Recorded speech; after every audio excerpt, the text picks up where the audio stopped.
सुनो ना, मैं वो कह रही थी कि तुमने हमारी बेटी के लिए कुछ सोचा है?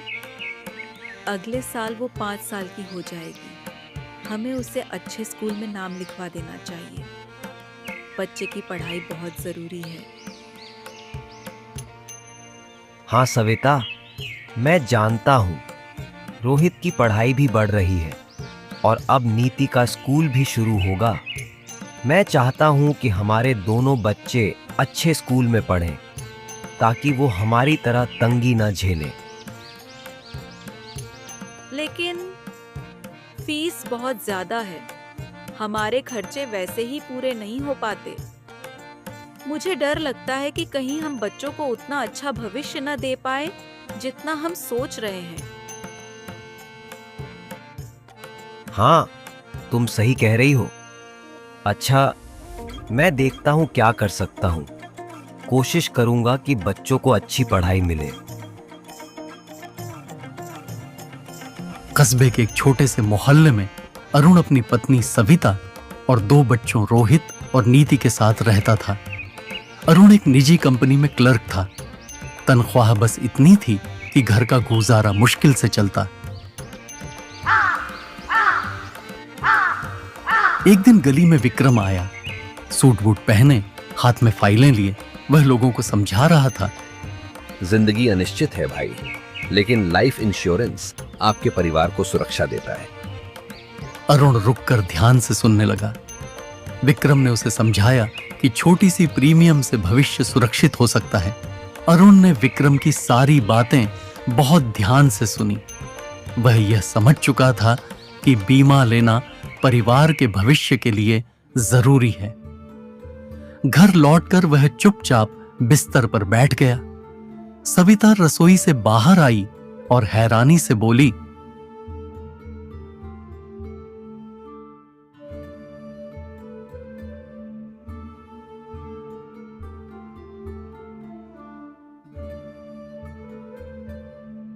क्या हुआ? आज इतने खामोश क्यों हो?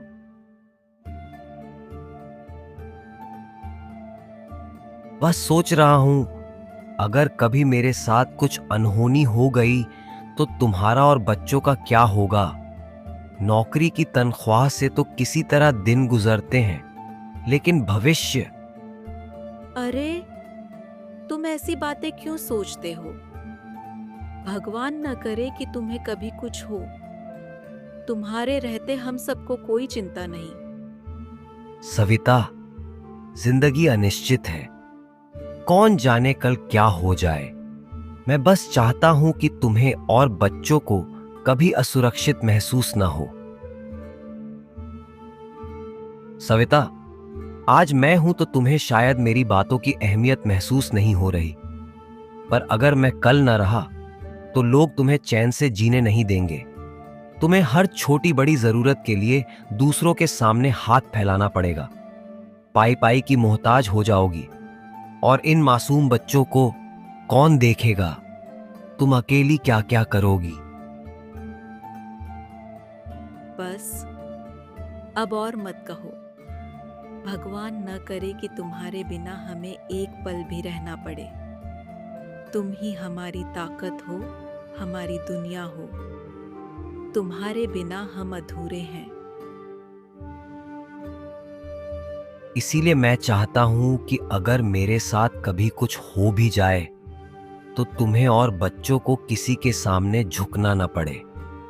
मैंने तय कर लिया है, मैं लाइफ इंश्योरेंस लूंगा। ये तुम्हारे और बच्चों का सहारा बनेगा। मेरी जिम्मेदारी मैं मरने के बाद भी पूरी करूंगा। लेकिन इसके लिए पैसे कहाँ से आएंगे? तुम सोच रहे हो बीमा लेने का, पर हमारी हालत तो तुम जानते ही हो। महीने के आखिर तक घर चलाना ही मुश्किल हो जाता है। फीस, दवा, राशन, सब कुछ बढ़ता जा रहा है। अब अगर हम ये प्रीमियम भरेंगे तो बाकी खर्चे कैसे पूरे होंगे? और अगर कहीं पैसे डूब गए तो हम बर्बाद हो जाएंगे। तुम ये भी तो सोचो। सविता, हमें चाहे जैसे भी करना पड़े, कुछ तो मैनेज करना ही होगा। ये बीमा मेरे लिए सिर्फ एक कागज का सौदा नहीं है, ये मेरे बच्चों का भविष्य है। मैं नहीं चाहता कि कल को अगर मैं न रहा तो रोहित और नीति दर दर भटकें। तुम नहीं जानती बिना माँ बाप के जिंदगी कैसी होती है। मैं बहुत अच्छे से जानता हूं। पिताजी के जाने के बाद मैंने कैसी कैसी मुश्किलें देखी हैं। स्कूल की फीस भरने के लिए रिश्तेदारों के सामने हाथ फैलाना पड़ा था। माँ रात रात भर सिलाई करती थी ताकि हमें 2 वक्त की रोटी मिले। लोगों की बातें, ताने, जिल्लत, ये सब मैंने सहा है। तुम्हें जो सही लग रहा है वही करो। मैं तुम्हारे हर फैसले के साथ हूँ।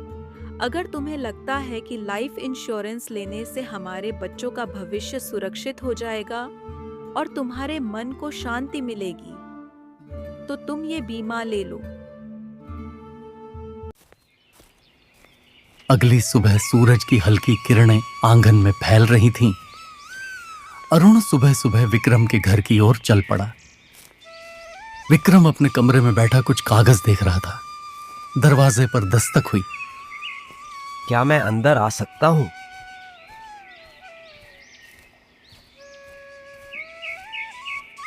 अरे अरुण जी, आइए, बैठिए। कल वाली बात पर कुछ सोचा आपने? हाँ विक्रम, मैंने सारी रात सोचकर फैसला लिया है। मैं ये पॉलिसी लेना चाहता हूँ।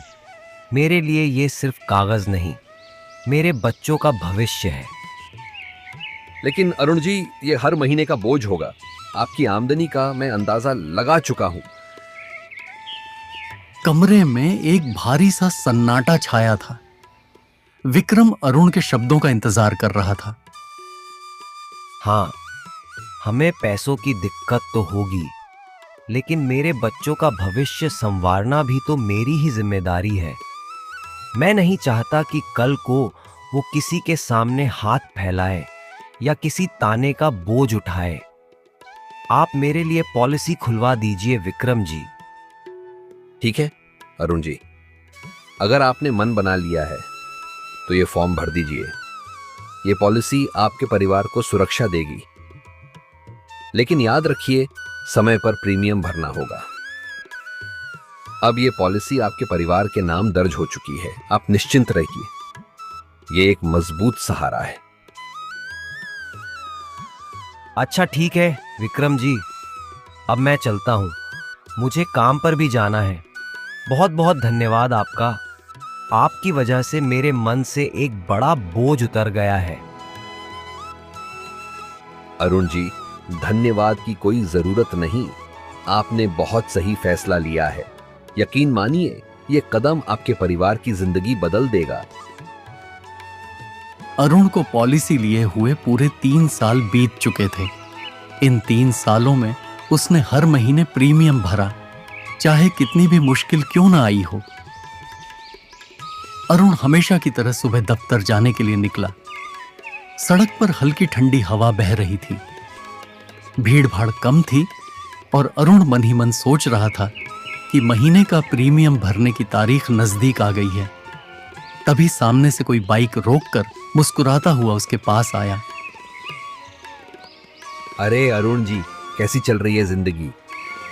अरे विक्रम भाई, कितने दिनों बाद मुलाकात हो रही है। और अरुण भाई, कहाँ चल दिए सुबह सुबह? ऑफिस जा रहे थे क्या? हाँ, ऑफिस ही जा रहा था। ऑटो का इंतजार कर रहा हूँ, मगर एक भी नजर नहीं आ रहा। देर भी हो रही है, समझ नहीं आ रहा क्या करूं। तो इसमें परेशानी कैसी? आओ, मेरी बाइक पर बैठ जाओ। वैसे भी मुझे भी शहर ही जाना है। साथ चलेंगे तो सफर आसान हो जाएगा। सच कहूं, अभी सोच ही रहा था कि अगर कोई जान पहचान वाला मिल जाए तो काम आसान हो जाएगा। चलो, आज तुमने मेरी मुसीबत हल कर दी। अरुण और विक्रम बाइक पर साथ साथ सड़क पर निकल पड़े थे। सुबह की हवा चेहरे पर पड़ रही थी और दोनों रास्ते भर बातें करते जा रहे थे। सोचो विक्रम, अगर तुम न मिलते तो मैं आज पैदल ही दफ्तर पहुंचता। ऑटो वालों ने तो परेशान कर दिया। अच्छा ऐसा है अरुण भाई, इसके लिए तो तुम्हें मुझे चाय पिलानी पड़ेगी, वरना अगली बार मैं बाइक रोकूंगा ही नहीं। दोनों जोर से हंस पड़े। हंसी की आवाज सड़क पर गूंज रही थी। अचानक एक मोड़ पर आते ही सामने से तेज रफ्तार से आती हुई ट्रक ने संतुलन खो दिया। विक्रम, संभालो। ट्रक ने बाइक को जोरदार टक्कर मार दी। बाइक हवा में उछली और दोनों जमीन पर बुरी तरह गिर पड़े। चारों तरफ चीख पुकार और धूल का गुबार भर गया। विक्रम बुरी तरह जख्मी था, लेकिन अभी भी होश में था। उसकी आंखें इधर उधर ढूंढ रही थीं। पास ही अरुण खून से लथपथ जमीन पर पड़ा था। उसकी सांसें टूटी टूटी सी चल रही थी। विक्रम, बच्चों का ख्याल रखना। अरुण, तुम ठीक तो हो? आंखें खोलो अरुण। नहीं अरुण, हिम्मत रखो, तुम्हें कुछ नहीं होगा। प्लीज आंखें खोलो। लेकिन तभी अरुण की पकड़ धीरे धीरे ढीली पड़ गई। उसका सिर एक ओर लुढ़क गया। सड़क पर जैसे अचानक सन्नाटा छा गया।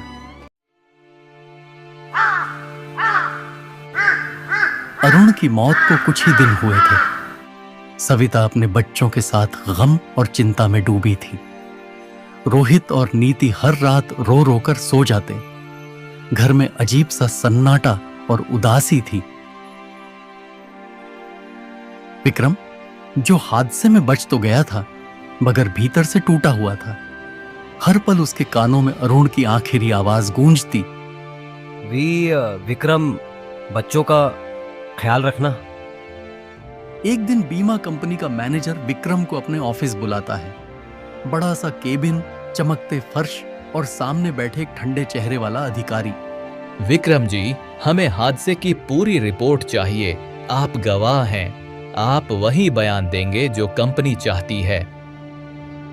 कंपनी चाहती है मतलब? देखिए विक्रम जी, हमें लिखित में ये बताना है कि अरुण का एक्सीडेंट दरअसल एक्सीडेंट नहीं था, बल्कि उसने जानबूझकर ट्रक के सामने बाइक घुसाई। इससे ये साबित हो जाएगा कि उसने आत्महत्या जैसा कदम उठाया था। और आप तो जानते ही हैं कि ऐसे मामलों में इंश्योरेंस अमाउंट नहीं मिलता। बस आपको साइन कर देने हैं, बाकी सब हम संभाल लेंगे। आपको भी फायदा होगा और कंपनी भी लाखों का नुकसान बचा लेगी। विक्रम की आंखें चौड़ी हो गईं। उसे लगा जैसे किसी ने उसके सीने पर बोझ रख दिया हो। अरुण के आखिरी शब्द अचानक उसके कानों में गूंजने लगे। विक्रम, बच्चों का ख्याल रखना। आप क्या चाहते हैं? मैं अपने दोस्त को मरने के बाद भी गुनहगार साबित कर दूं? और वो आदमी जिसने अपनी रोटी काटकर बच्चों के लिए प्रीमियम भरा, वो अपनी जान जानबूझकर देगा? कभी नहीं। और सुनिए, हादसे के वक्त बाइक मैं चला रहा था, अरुण नहीं। तो अगर लापरवाही का इल्जाम लगाना ही है तो मुझ पर लगाइए, उस मासूम पर क्यों, जो अब इस दुनिया में भी नहीं है। विक्रम जी, सोच समझकर बोलिए। आप जानते नहीं कंपनी कितनी बड़ी है। अगर आप सच पर अड़े रहे तो न सिर्फ अरुण के परिवार को पैसा नहीं मिलेगा, बल्कि आप भी बड़ी मुसीबत में पड़ सकते हैं। धमकाइए मत मुझे, सच छुपाना गुनाह है और मैं गुनहगार नहीं बनूंगा। रात का सन्नाटा था। बाहर कहीं कहीं कुत्तों के भौंकने की आवाजें आ रही थीं, लेकिन विक्रम के छोटे से कमरे में सिर्फ एक मध्यम बल्ब की रोशनी थी। वह चारपाई पर बैठा था। सामने में वही फाइल थी जो मैनेजर ने दी थी। फाइल का हर पन्ना जैसे उसके दिल पर बोझ डाल रहा था। क्या करूं मैं? अगर सच बोलूं तो कंपनी दुश्मन बन जाएगी, अगर झूठ बोलूं तो अरुण का भरोसा तोड़ दूंगा। उसके बच्चों का क्या होगा? सविता बेचारी, वो तो वैसे ही टूटी हुई है। सुबह विक्रम भारी मन से ऑफिस पहुंचा। सीढ़ियां चढ़ते हुए उसके कदम जैसे बार बार रुक रहे थे। तो विक्रम जी, आपने क्या सोचा है? क्या आपने कंपनी का साथ देने का मन बना लिया? याद रहे, इस फैसले में ही आपकी भलाई है। नहीं सर, मैं ये नहीं कर सकता। मेरे लिए ईमानदारी और खुददारी सबसे बड़ी है और मैं अपने दोस्त के साथ धोखा नहीं कर सकता। आप चाहें तो मुझे नौकरी से निकाल सकते हैं। विक्रम के दृढ़ फैसले ने पूरे मामले की दिशा बदल दी। कंपनी चाहे कितनी भी चालें चली, लेकिन सच दब नहीं सका। पुलिस और कोर्ट की सारी जांच पड़ताल के बाद यह साफ हो गया कि गलती अरुण की नहीं थी।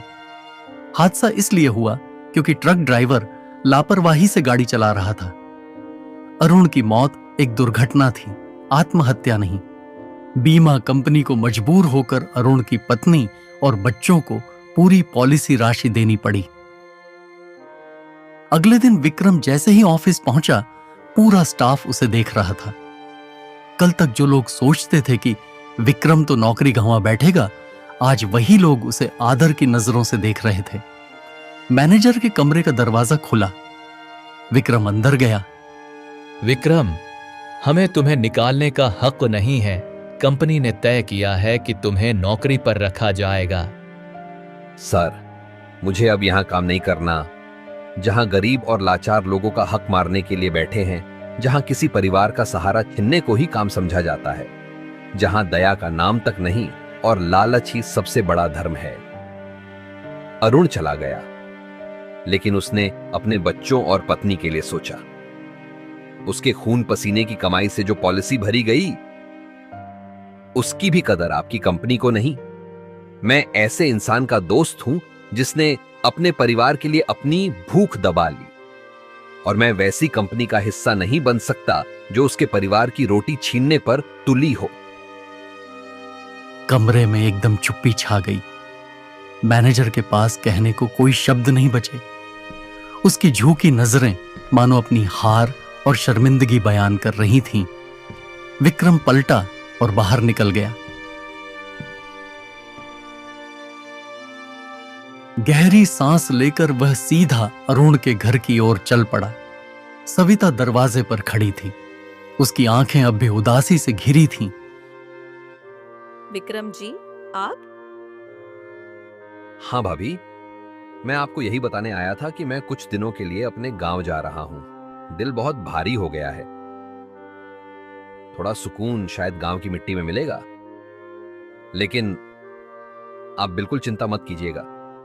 अगर आपको किसी भी चीज की जरूरत हो, जरा सी भी, तो बेझिझक मुझे फोन करिएगा। चाहे आधी रात हो, चाहे कोई छोटी सी बात, मैं आपकी मदद कर पाऊं, यही मेरे लिए सबसे बड़ी खुशी होगी। विक्रम जी, आप हमारे लिए जो कर रहे हैं, उसके लिए शब्द नहीं है मेरे पास। मैं आपको वादा करती हूँ, बच्चों का और अपना पूरा ख्याल रखूंगी। आप चिंता मत कीजिए। समय जैसे पंख लगाकर उड़ गया था। अरुण के जाने के बाद 3 साल बीत चुके थे। शहर का शोर चारों ओर था, लेकिन पार्क के कोने में लगी पुरानी लकड़ी की बेंच पर विक्रम अकेला बैठा था। आसमान धुंधला था, ठंडी हवा चल रही थी। वह गहरी सोच में डूबा था। क्या इतने साल बाद अचानक जाकर अरुण के घर पहुंचना ठीक होगा? क्या बच्चे मुझे पहचान भी पाएंगे? भाभी अब कैसी होंगी? मैं गया था तो आंसुओं से भीगा घर था। अब वहां क्या माहौल होगा? वह इन्हीं विचारों में डूबा था कि तभी उसकी नजर सामने पड़ी। थोड़ी ही दूरी पर एक औरत घास पर चादर बिछाकर बैठी थी। उसके साथ 2 बच्चे थे। बच्चे हंसते हुए खेल रहे थे। उनके चेहरों पर मासूम चमक थी। विक्रम की आंखें उस दृश्य पर ठहर गईं। धीरे धीरे उसने गौर से देखा और उसका दिल जोर से धड़कने लगा। वह औरत सविता थी और वे दोनों बच्चे, रोहित और नीति। वह उठ खड़ा हुआ। उसके कदम भारी थे, लेकिन दिल उसे खींचकर आगे ले जा रहा था। वह धीरे धीरे उनकी ओर बढ़ा और जैसे ही सविता ने नजर उठाई, उसकी आंखें अविश्वास में फैल गईं। विक्रम जी, आप? हाँ भाभी, आपको देखकर मुझे बहुत खुशी हुई। आज मुझे लग रहा है कि मेरे उस एक सच्चे फैसले ने अरुण के पूरे परिवार का भविष्य संवार दिया। अगर मैं झूठ बोलता तो शायद अरुण की कुर्बानी व्यर्थ हो जाती। अब मेरा दिल बहुत हल्का हो गया है, बहुत सुकून है मुझे। भगवान करे कि आप सब हमेशा ऐसे ही हंसते मुस्कुराते रहें, यही मेरी दुआ है। विक्रम जी, आपने सिर्फ अरुण का नहीं, हमारा भी मान रखा। आज अगर हमारे सिर पर छत है, बच्चों के हाथ में किताबें हैं और मेरे दिल में जीने का हौसला है, तो ये सब आपकी ईमानदारी की वजह से है। विक्रम ने रोहित और नीति को अपनी बाहों में भर लिया। उसकी आंखों में चमक थी। वो चमक ईमानदारी की जीत की थी और उसके दिल में एक अजीब सा सुकून था। सच का साथ देकर जो सुकून उसे मिला है, वो दुनिया के सारे पैसों से कहीं बड़ा था।